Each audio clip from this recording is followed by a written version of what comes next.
Courage speaks.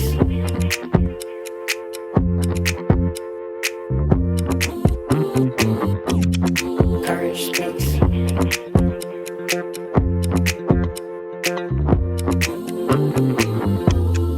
Courage speaks. Welcome to episode 26 of Courage Speaks. I'm your host, Sam Sherman.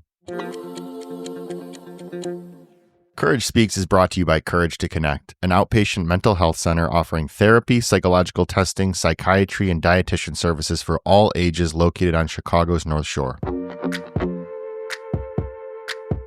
I could not be more excited about today's conversation for Courage Speaks. This is an important episode, one that dives deep into the intersection of mental health, advocacy, and policy. Joining me is Representative Lindsey LaPointe, a state lawmaker representing the 19th District of Illinois. But more than that, she's a former social worker turned policy advocate turned legislator, someone whose entire career has been driven by a deep commitment to helping people. In our conversation, we explore the challenges and opportunities in improving mental health access, breaking down barriers in behavioral health care, and supporting first responders in need of mental health resources. Representative LaPointe shares her journey from frontline social work to policymaking, the legislative battles she's fought to improve mental health accessibility, and why increasing support for providers is crucial to strengthening the system. If you've ever felt frustrated by the difficulty in finding mental health care, or if you've wondered what real, actionable policy change looks like, this is a conversation for you. So let's get into it. Here's my conversation with Representative Lindsey LaPointe.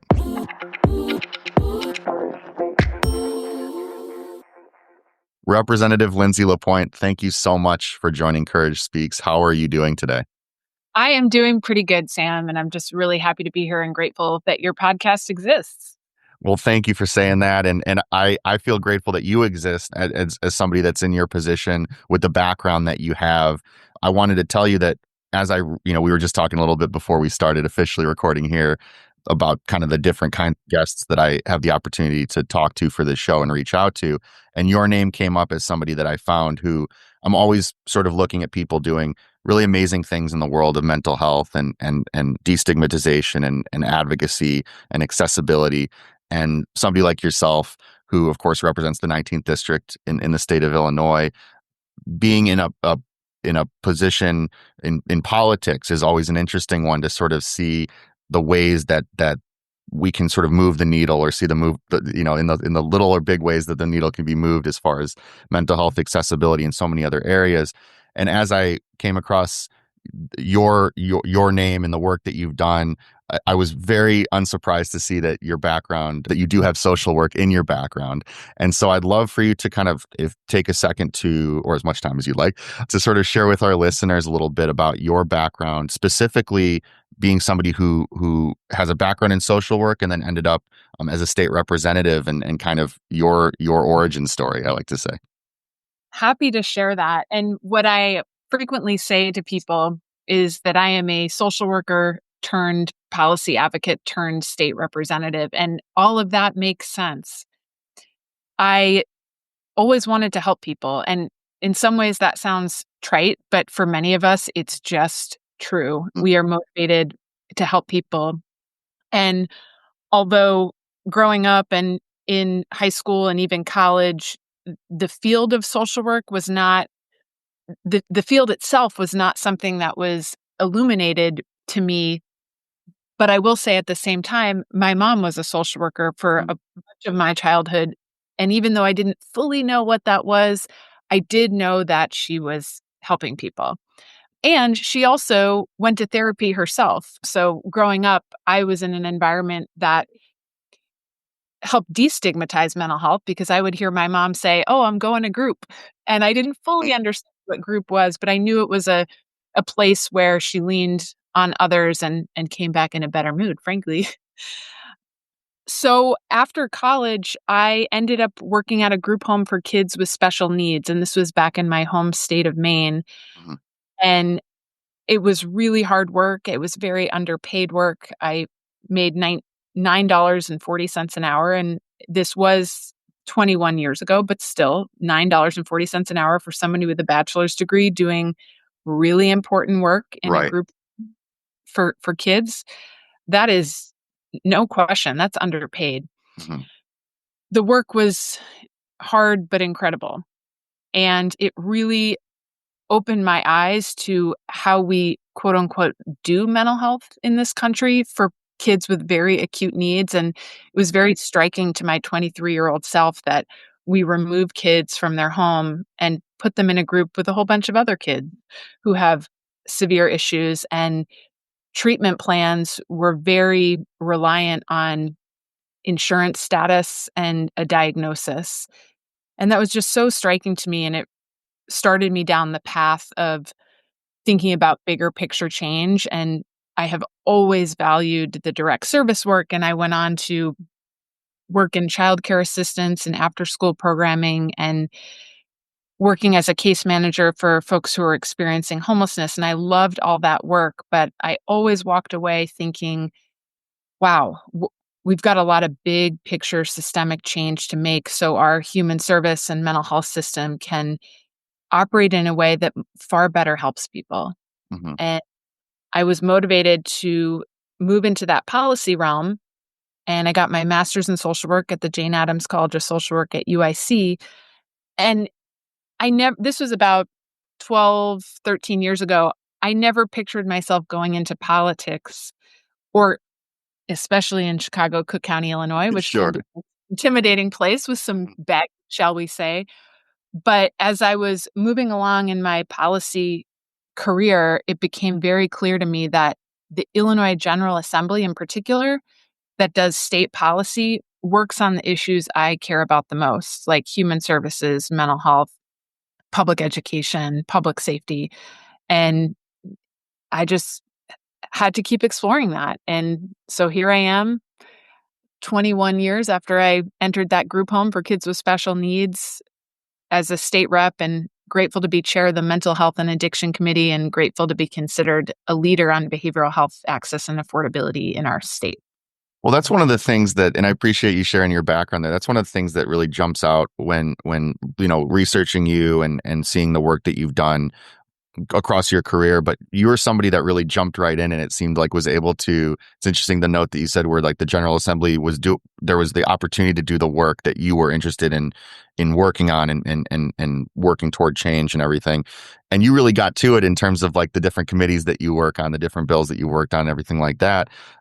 And I think it's so, as a person who lives in this state, or just as a person who, cares about other people, hearing your background and that direct support that you saw, giving you that opportunity to, number one, understand just wanting to, the desire to help people, to be there for people, but also seeing the challenges and seeing the flaws in the system firsthand, to then be able to say, okay, what else can I do about this? And being able to take it to the policy side of things. And so when you first, I guess, started working on the policy or political side of things, what were some of the things that kind of jumped out to you from the beginning, as far as some of the, I mean, I guess this could be a 10-hour long podcast to talk about different challenges and barriers or whatever, but what were the biggest kind of needs or issues that you recognized once you had the opportunity to sort of start to work on the policy side of these things?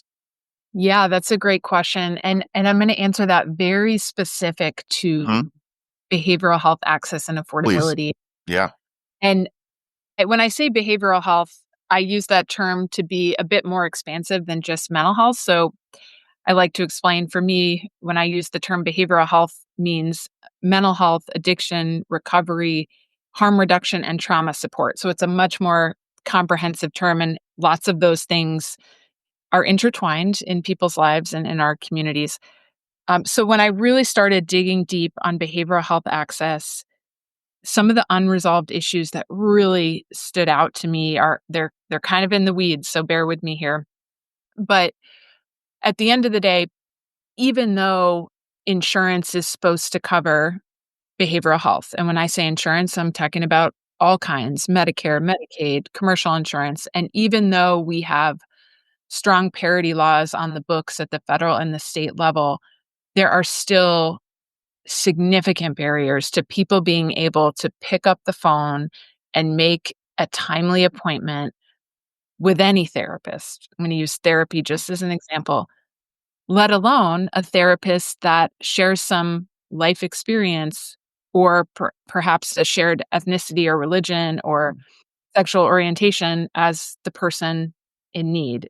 Just pernicious wait lists, an inability to find a provider that takes whatever type of insurance that that person in need has. And the stats bear this out, in addition to the really intense stories that we all hear or we live in our own lives experience when we Right. try to make our own therapy appointments. And why is that? It really comes down to two kind of policy nerd things. And it is that reimbursement rates for behavioral health, no matter what the payer is, Medicaid, Medicare, commercial insurance, those reimbursement rates are too low. They are just too low. And when you compare them to physical healthcare reimbursement rates, the disparity is grave. Mm-hmm. Layer on top of that, the administrative burden, or what we call red tape, that the providers have to face to work with insurance, those burdens are too high. So we've got the reimbursement rates too low, the red tape administrative burden too high, and that creates a situation where behavioral health providers are not inclined to take insurance because they're not getting paid enough and they got to deal with a lot of paperwork. And the situation is most acute in Medicaid, which is why we have a dearth of Medicaid providers, which of course is our public insurance for low-income individuals and families. But it's pretty bad in commercial insurance too. And so a lot of the work that we are doing in terms of policies and specific laws and budget items, so much of them come back to those two levers of reimbursement rates need to go up and red tape administrative burden needs to go down. So it's a funny confluence of real human behavioral health access with a policy nerd stuff to really operationalize it and get it done. So a couple of things there. First of all, this, what you're speaking to in terms of like, I always think about like making that first call, right? Reaching out for help. And we know like the challenges that it can be just to like make that first call, or even just to like consider for yourself that, help, even knowing that help exists. First of all, knowing that those resources exist is talking about accessibility, and then thinking about doing that. And then if you reach out and then are not able to get covered or, then you're just thinking, it's like well, why would someone, it's so hard to make that first call if someone gets turned away with all of the courage and everything that it takes to make that first call. The likelihood of maybe them continuing their pursuit of support or different mental health services is probably going to dip there oftentimes. But that as is far as so true. And I just want to Yeah. share this picture of that because that is so true. Please. And consider this. If you go to the grocery store and you look at when they're supposed to be open and you show up and you're ready to buy all your groceries, the store is closed, contrary to what you saw on the internet, why would you ever go back there? Right. You cannot trust that it's going to be open. And I think it's that same dynamic that's playing out when people hit closed doors, and then they just give up and stop trying to use their insurance for behavioral health. And I will also note that in the state of Illinois, 92% of all people are on some kind of insurance. So yes, there are some folks, 8%, who have no insurance coverage at all. But as other states go, Illinois does a pretty good job of covering folks. We just have to keep making change so people can actually use their insurance for timely behavioral health access. Right. And that's something that like I've even learned of people reaching out, friends of mine reaching out, trying to, find therapists for themselves or different kinds of providers. And I'll refer them. And these are people who have, name, insert, whatever people would consider quote unquote good insurance or whatever. And they have a hard time with it. And then when I was starting to hear those stories, you're thinking, well, these are people that have the quote good coverage or whatever. And let alone when there's people who, you're to your point, like it's not even necessarily the fact it's not uninsured. There's the uninsured, but the 92% still are running into these issues. Now, when you're talking about the policy nerd stuff, I'm so curious because when you're, coming into the policy side of things and the political side of things, when you were first starting to understand, or I guess going in, how much understanding did you have of the policy nerd stuff, or how much of that was like kind of a thing that you had to kind of, was that like learning on the job? Was that stuff that you kind of knew going in? What can you take me through that process a little bit? Yeah, a lot of the policy weeds of behavioral health I had to learn. And you don't people just, they're not really exposed to it unless they're really trying to solve a problem. And when I started in the General Assembly, I had a lot more policy experience in housing and criminal justice reform and human services, and less in the nitty-gritty of behavioral health access. And when I started to get involved, and even now, I have more experience with the Medicaid side of things versus commercial insurance. But I've worked on a few bills and continue to do so that are related to commercial insurance. And it's given me the opportunity to be in many meetings with the commercial insurance industry, reps from Blue Cross Blue Shield, for example, and our state's Department of Insurance, which is a major player in these conversations. And I'll give a specific example that, like, many people don't know, Mm-hmm. nitty-gritty policy thing related to healthcare access in Illinois. In terms of what the state has control over, we do have a lot of levers when it comes to Medicaid. We do not have levers when it comes to Medicare. That's the federal government. And in terms of commercial insurance plans, we have jurisdiction over state-regulated commercial insurance plans. So there's this whole other subset of commercial insurance that are often referred to as ERISA plans that are regulated by the federal government. So whenever we move legislation related to commercial insurance in Illinois, there's a real limit to the scope of our impact. And it's hard to really drill down to how many people it covers. But the ballpark figure we use is, of all the people on commercial insurance in Illinois, our state regulated plans cover about 40% of those, more or less. And Yeah. you can write bills in a way that it's clear that what you're trying to do covers state employees and state and local government employees. So we can't change commercial insurance for everyone as our role as state policymakers, but we can make a pretty good dent in about 40%.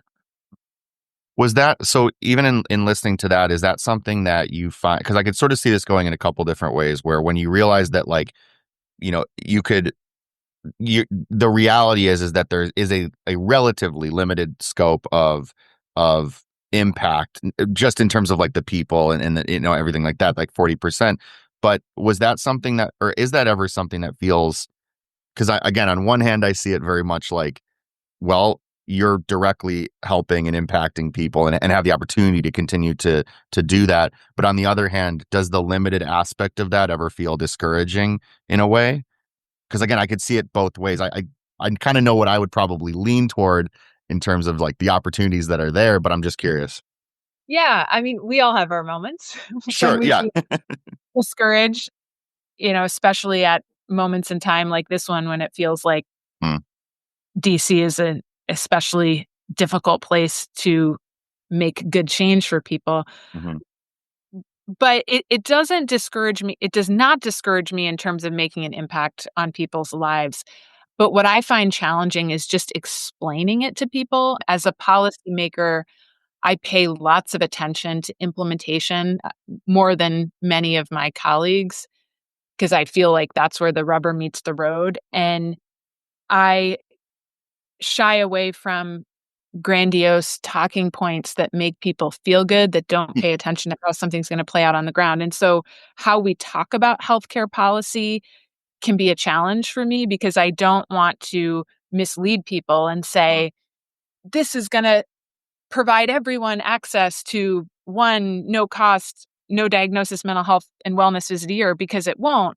But it can be really hard to work in the fine print and say, well, for 40% of people, then you get this. So I find it just to be a communications challenge. Well, it's so refreshing to hear you say that though, because even just the fact that, like, the kind of the grandiose messaging sometimes, even in things that like oftentimes things that I'll, like agree with or whatever, or be like, yeah, that sounds really good. I think that to your point of that transparency of even of being careful even with the language, well, whether or not it's like the messaging or the communication of those things will come out in the wash. In other words, we'll see it or not see it. Like ultimately, like what if there's promises that are made, or if there's big kind of messages that are said or shared, the citizens, like the people will know or not know. So I think that the more transparent, and hearing you even say that, like, you're careful about the ways that you talk about these things, and the focus on implementation is just, again, very refreshing to hear, because sometimes I'll see politicians, I'll see people say policymakers talk the talk, and I mean, this isn't even about like, oh, the talk. This is just like they'll say things and I'm like, yes, where do I sign up? That sounds great. But the reality, it sounds like, even talking with you, is that there's like no matter what level of government, there's going to be some limitations in scope and everything like that, depending on what we're talking about. Obviously today we're talking about behavioral health, but that doesn't mean that to like, going back to the encouraging component, is like there are still a lot of people that can be impacted in positive ways. It's just the way that we talk about it, and making sure that people understand that words are fine, but actions are really the things that we're going to notice, I think, a lot more, or feel, I should say.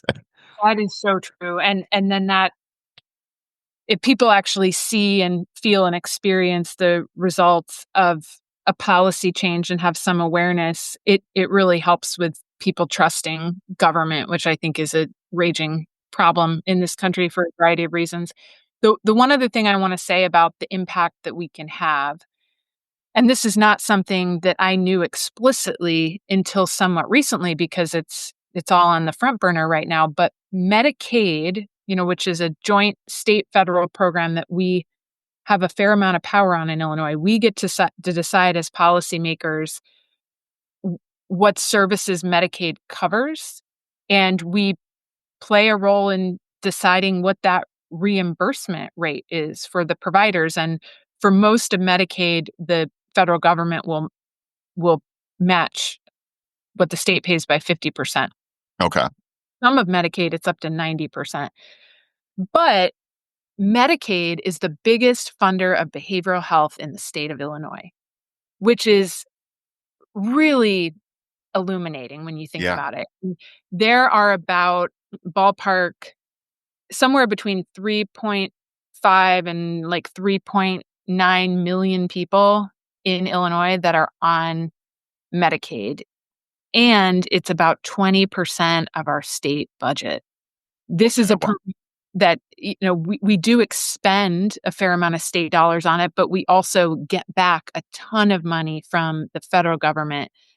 And so I share all that to say that is a place that we can and do have a very big impact, because it is the biggest funder of behavioral health care in Illinois, which tells me that we should be very focused on making sure all the policy levers are working the best that they can, so people who have Medicaid can seamlessly access behavioral health support. And I will tell you, wow, we have a long way to go, because there's not enough providers that take Medicaid. Yeah. Because going back to those two levers, Medicaid reimburses in Illinois at quite low rates, and the red tape that providers have to deal with, it's a lot. And if you have any providers out there who take Medicaid, there's something called the IMCANS assessment that they have to do at the front end of services, and it's like the piano on the back of providers that take Medicaid. I'm aware of that as a policymaker, and we are trying to change it. Well, it's the IMCANS. It's funny you mentioned that. I have a very good friend of mine who's doing his clinical internship at a community mental health center, and he's been educating me a lot on that side of things. And it sounds like a very, again, I'm not super well versed on the whole process, but it sounds like no one has a great experience with it. It's a whole sort of thing that it's just that word sort of triggered that for me, of the IMCANS and the sort of way that kind of is a part of the system. And again, I just think, though, that going back to like hearing about all of the nuances, hearing about all of the ways that things are structured, it makes a lot of sense to me when, we kind of just as a right citizen, just kind of like observing, or as an observer of politics and policy, even in the state or of different levels, right? where people always complain about how it feels like things take a very long time. And it doesn't, now correct me if I'm wrong, and I'm sure that this is even more a complex conversation, but it doesn't feel like that's, again, I'm speaking kind of broadly here generally, but it doesn't feel like that's so much a lack of a, it's not that people don't have good intentions. It does seem like the way that the system currently operates is that it kind of, you have to kind of weed out or go through the, take the machete through the jungle sort of all of the different policies and the ways that things are currently structured. Does that kind of make sense? In other words, it sounds like even in talking with you, we all would like things to be able, the implementation of things, we'd all like to be able to snap the fingers and move forward. But there's just sort of these, like, we get locked up in these different systems. Yeah. And as social workers, we talk a lot about systems. So I relate to what you just said for sure. And coming in as a lawmaker 5.5 years ago, that's not something I realized right away. It takes a few years, at least it did for me, to working on issues over a period of time and having conversations with various stakeholders and really looking at the statutes and seeing how, as lawmakers, we have a bad habit of layering policy over other policy, statutes over other statutes without Right. repealing stuff. And then we have a really complicated situation. But let me give you a few examples of some stakeholders in this Sure. world. We have the Department of Insurance for the state of Illinois, and they do a whole lot of stuff. We have the insurance industry, and of course, they're an important voice. Then when we're talking about Medicaid, we have our State Department of Healthcare and Family Services, and they house our Medicaid administrator. And another really important stakeholder for Medicaid is something called Medicaid Managed Care. And this is something that we haven't had in Illinois for that long, Mhm. but we do now. So that means if you are on Medicaid, for the most part, you have to choose a Medicaid managed care plan to administer your benefits rather than just, directly going and doing fee for service with your provider. So that's another really important voice. And every one of those stakeholders is making suggestions about statutes, and there's a whole, I don't even mean this in a bad way, but industrial complex for Right. each Yeah. stakeholders that are weighing in, and it can create really complicated statutory frameworks. And sometimes it's just important to unpack things, unpeel things, and really take a fresh look and think about how we can do things in a much more simple way. Mhm. And I'll give you a specific example of that I think about a lot when it comes to sometimes overthinking and overcomplicating things. We have a really urgent behavioral health care workforce shortage in the state of Illinois. And it's not just Illinois, this is a well-known phenomenon across the country right now. And there's a lot of money and policy work and consultants that have been hired to figure out this problem. And that's good. I support that, because if we don't have a workforce at a moment in time where people's needs are so intense, then there's no way people can get access to care. But what I frequently say when people ask about the workforce shortage is that it's actually not that complicated. We just need to pay people more. We Mhm. just need to pay providers more. And when you take the time to ask behavioral health providers, especially those who work in environments where they're taking mostly Medicaid, when you ask them in a respectful and open way, Uh-huh. not judging, I ask community mental health centers, what are you able to pay your staff? Mhm. What are you pay your staff? I put on my social work hat when I ask Right. that question, because no one likes to talk about wages and salary. Sure. And some of these salaries for people with master's degrees and licenses who can bill insurance and Medicaid are in the mid 40s, Mhm. in the high 40s, in the low 50s. And until recently, we were seeing post grad salaries, and some places we still are in the mid 30s and high 30s. That is not tenable. That is just not tenable for people who have spent a minimum of 3 years in a master's level program and have student loan debt and are doing life-saving work. Right. And sometimes we overthink things. We hire too many consultants when at the end of the day, we just need to interrogate our reimbursement rates because that's the lever that's directly tied to the provider's salaries and increase them. Yeah. Yeah. It's really like just thinking about somebody who is kind of looking at or thinking about a job in behavioral health, right? And like you said, when there's the time investment, there's the financial investment, there's the student loans, there's all those sorts of things, and then knowing on the other end of that, and we know that people don't. At least I'm pretty confident in saying this. We know that people don't generally get into this line of work for financial gain. However, the reality of things is that it's probably very hard to look at what is on the other side of it from a financial standpoint and justify it just from that aspect, not from, again, going back to the intentions. There's people who want to help. We know this. You and I both know this very well. There's a lot of people that want to help, but are probably turned away, not because they need to make a ton of money or anything like that, but because they need to make some money, probably more than what is there, just to survive and to be able to, I don't know, pay their student loans in before they pass or something like that. But that's a whole other thing. Their rent, need to pay their mortgage. They should have the option of having children and supporting them. Right. Right. Like, we all live this out. The cost of living has gotten so high. Yeah. And in Illinois in particular, we put ourselves on a path to start raising the minimum wage with a bill we passed in 2019, which I fully support. Mm-hmm. It did create pressure on the human service and behavioral health care workforce because now we have a situation where people can earn more in certain parts of Illinois at Bed Bath & Beyond or Taco Bell Mm-hmm. than would make at a direct service frontline nonprofit. Right. Now that is just, that ain't right, as people say. So well, we yeah. have wages.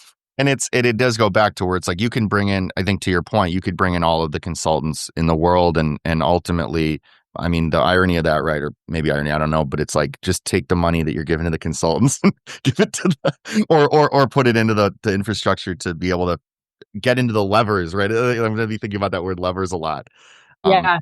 Where not every, again, it's like not simple, but it kind of is simple. It's like, it's maybe simple, but seemingly very hard to implement or to have people understand that.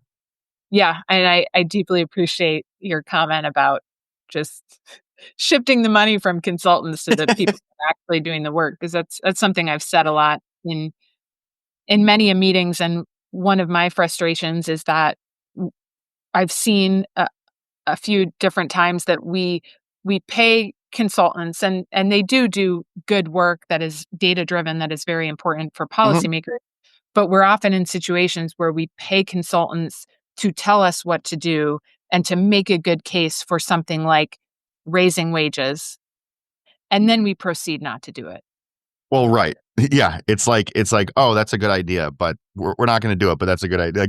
I could see that being, but then so that's an interesting, and again, it's not to say that there's no purpose, like you said, with consultants and things. There's probably a lot of important and information that could come out of that. But as far as things like what are the ways to get more people in the workforce and everything like that, a lot of times it is just like you said, like giving them opportunities to have, if they want to have a family or pay their mortgage or whatever the case might be. So I have a few more questions for you, Representative LaPointe. Again, I thank you so much for taking the time to be here. This is already, I say this often on the podcast, and I'd like to think that's because of the consistency of great guests that we have. But again, I would love to do a series of podcasts with you and episodes because there's a lot of different topics that we could cover.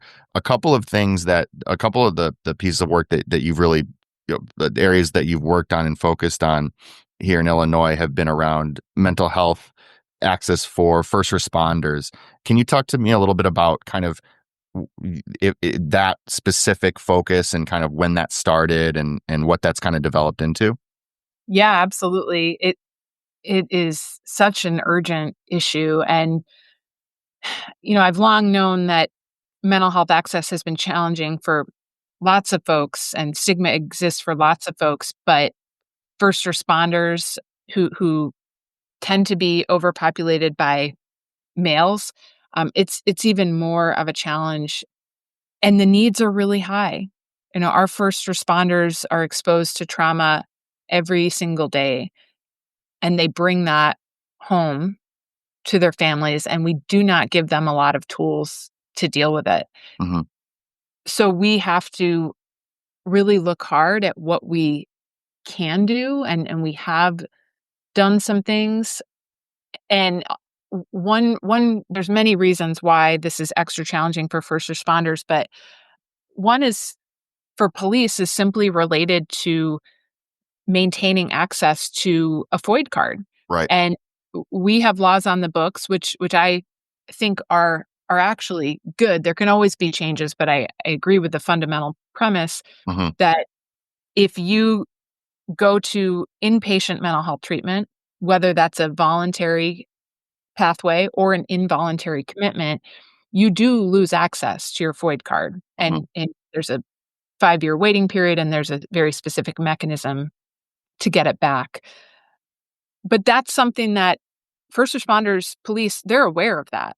Hmm. And that in itself has a chilling effect. And it's one thing to have what we have in law written down somewhere that very few people actually read the statute, let's be honest.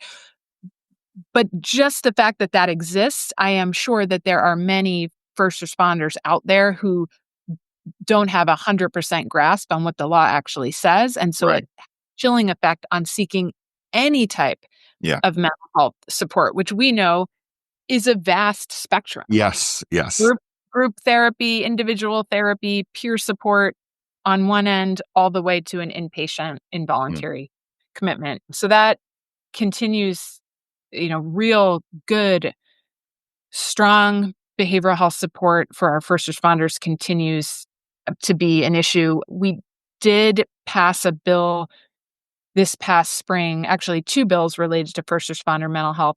One gets rid of the copay for all first responders. And that might seem like a little thing, but the idea is to really incentivize people to take that first step and to reach out and just get rid of all the barriers. We also passed a bill that directed insurance companies, commercial insurance companies, to make sure that couples therapy was covered for Mm. first responders and their domestic partners, because many insurance companies were not covering that. And that's a great example of something kind of buried in the weeds that you'd really have to experience yourself, or be in conversation with first responders, or look at the small print of insurance plans to figure that out. But once Right. we did, with the leadership of Representative Mary Gill, who passed that bill, and Representative Angie Guerrero Cuellar, who passed the other one about copays, those bills, once we explained them to people, just sailed through the House and Senate, and now they're law.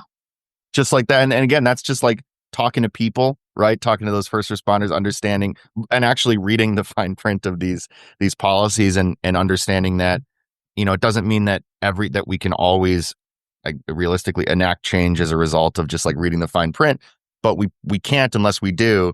And that's why it's fortunate that there's people like you and others that do, and also are the boots on the ground speaking to actual people and understanding what the challenges that they face are, and then being able to, talking about implementation, that was a implementation, that was something that was a change that was enacted. And so when you think about the work that you've done, is there a bill, or is there something even that's going on right now, or something that you feel, I don't know, I was thinking about kind of how to word this, but I guess for maybe lack of a better way to say it, is there something that you've worked on so far in the state that you feel kind of most proud of, or most, I'll just kind of leave the question there and see what comes up. Yeah, of course there is. And for something that has already passed and already been enacted, what really stands out to me, and I'll tell you exactly why, is a bill that I worked on with State Senator Karina Villa, who's a former school social worker herself, and the National Association of Social Workers in Illinois. It was a it is now law, but it was a bill that created an alternative pathway to the licensed clinical social worker exam. And the reason we did the hard work to pass that bill is because data was released in the late summer. I'll get my timeline right. Was it 2022? That showed that the pass fail rates of these LCSW exams had really intense race and age disparity.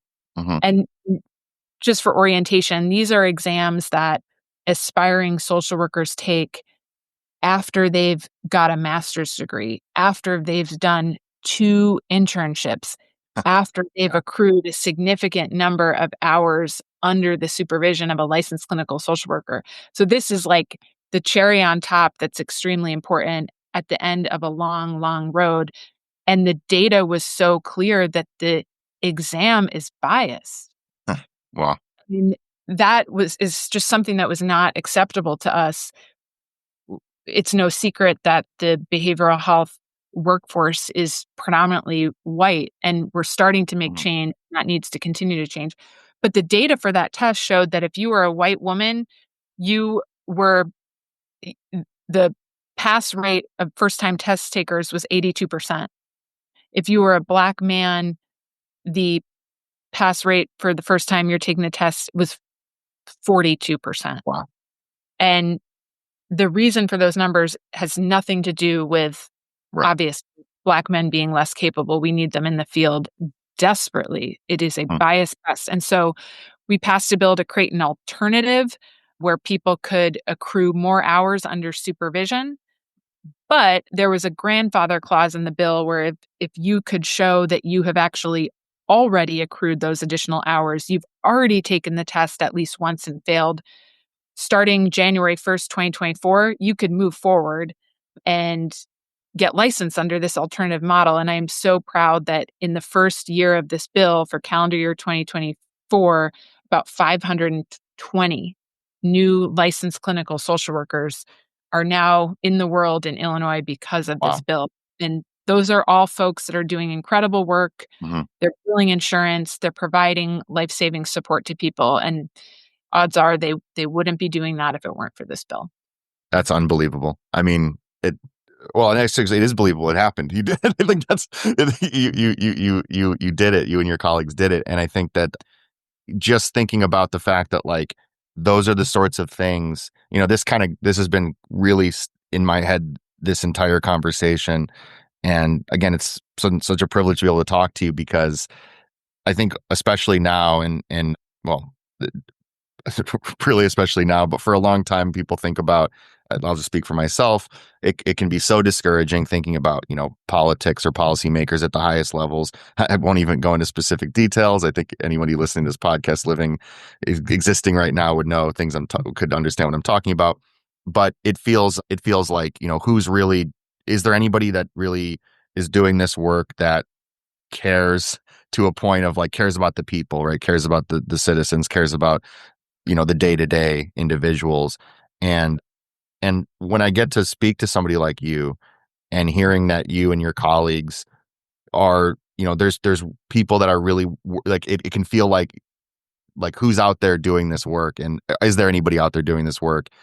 And it's a reminder, and it's a critical reminder to myself and I know to a lot of other people that whenever we feel like, oh, there's no one doing anything about this, and I'm putting like anything about this, and this could be in quotes about any number of issues, and that's just not true. There are, I know I'm speaking to the person that knows this intimately, but like there's people doing this work. There's people that, get up every day, go to bed every night, and this is on their minds. This is the work that they are thinking about. You're reading the fine print, so we don't have to, even though we should. But and implementing change, and I think it's just, there's a lot of things to feel discouraged about, rightfully so, going on in pretty much everywhere. But I think that these are the sorts of things that are deeply encouraging and make me feel really energized as far as just understanding that when we feel like there's not people out there that are representing us, right? That there are, and people who really care and are doing really incredible work. So I really have one final question for you, which is for the listeners, for people that are listening to this and are kind of thinking, wow, Representative LaPointe listens to the people and really seems to be able to. It sounds like there's politicians that can through their hard work and listening and understanding implement some change. But if there's just like people here in the state of Illinois, for example, listening to this show, who are thinking, what do I do? Like, I'm feeling energized right now, just speaking personally. But if other people are feeling that way and wanting to know, like, and we'll keep this within maybe behavioral health, but what can we do? I guess what's helpful to how can we help you? What's helpful to the state reps? What's helpful to the policymakers to enact the changes or to feel like the things that we want move forward to be considered? I guess, if that makes sense. Yeah, yeah. And there's always things that we can do. So I've got a few answers to that question. So one, given this is obviously a mental health audience, it is never a bad time to look up who your local elected officials are. Mm-hmm. We all have several. We have state senators, state representatives. We have county board members, no matter where you live. We have Congress people. Sending a short email, even if it's not about a piece of legislation, although you can do that too, but a short personal email uplifting mental health and why you care about it, that can only help get this on people's radars and really tell elected officials that this is an issue that people care about and experience, both as consumers and for some of us as providers. Hmm. Especially for the providers and for the people who have lived this and had trouble accessing care. You are the experts. You are the experts. And I guarantee you that for your state rep, your state senator, your county board member know far less than you do. So just taking that time to write something personal, it can be short. Even that is tremendous. And if you had more time to slowly cultivate a relationship with that elected official over time is great too. The two other things I'll say that go together, and that is educating yourself and others on what that front door to mental health support is. We know that insurance should be covering mental health care. We know that 92% of people in Illinois are on insurance. But so many people literally don't know where to start. They just don't. And the more we can do to educate ourselves and others on what that front door is, whether it be in my neighborhood, the community mental health center down the street is Lutheran Social Services of Illinois, getting familiar with what they do and that any one of us could call and get a therapy appointment. Now, I'm sure that there's probably a wait list because they don't have the Sure, resources. right. That's really important. Mm-hmm. So many people don't know. And I will add a part of that self and other education is uplifting the 988 crisis response phone line and system that we have in place for the phone line. We are building up the other parts of the system. And this is a universal suicide prevention crisis lifeline that came into play all across the country in July of 2022. And to me, it's in my blood. I know about it now. I talk about it a lot, but man, oh man, the majority of people do not. Yeah. They do not know that no matter where you are in the whole country, you can call 988 for crisis and suicide support.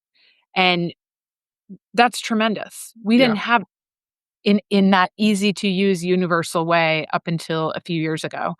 So just getting the word out about that, in addition to how one would begin to access mental health support, is another tremendous thing that people can do that can really save lives.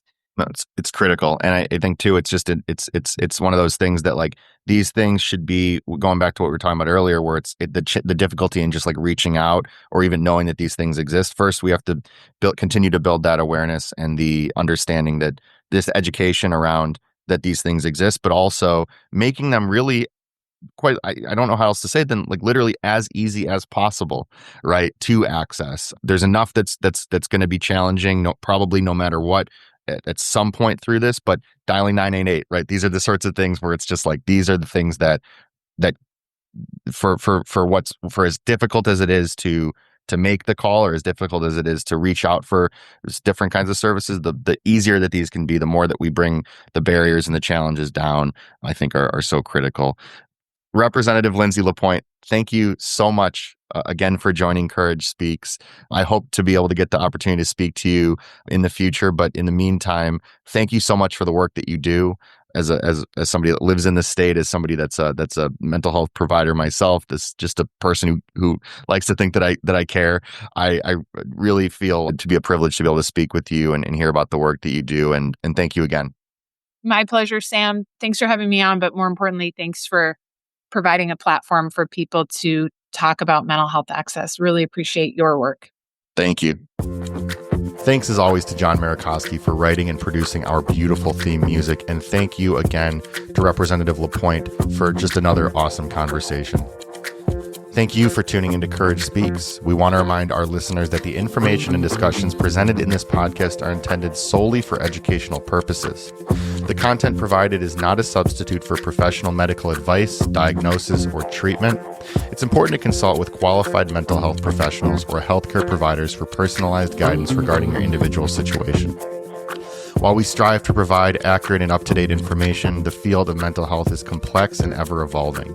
The views and opinions expressed by the host, guests, or participants are their own and do not necessarily reflect those of Courage Signet Mental Health Center. As always, for Courage Speaks, I'm your host, Sam Sherman. Be kind. Talk soon.